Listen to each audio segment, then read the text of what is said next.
নাও কাকিমা, 30 তারিখে আমার বিয়ে, তোমরা সবাই যেও। হ্যাঁ হ্যাঁ বাবা, তোমার বিয়েতে আমরা সবাই মিলে যাব। রীতিমা, হ্যাঁ মা। এই পাশের পচার দোকান থেকে আমার নাম করে বাকিতে 1 প্যাকেট বিস্কুট নিয়ে আসো তো।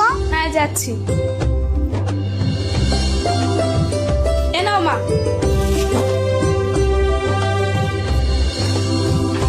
আচ্ছা তোমরা বাবা বসো, আমি তোমাদের জন্য একটু চা বানিয়ে নিয়ে আসি। আচ্ছা ঠিক আছে। लेकिन एक सेकंड और अभी तो रुको, क्लाइमैक्स अभी बाकी है।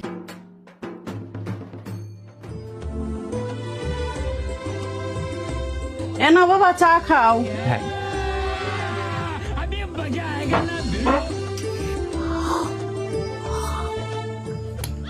কিরে, বিস্কুটটা আনলো, দিল না তো, ওখানে ঝুলিয়ে রেখে দিয়েছে। তুই দাঁড়া, আমি কিছু ব্যবস্থা করছি। আচ্ছা বলো বাবা, সব কেমন চলছে?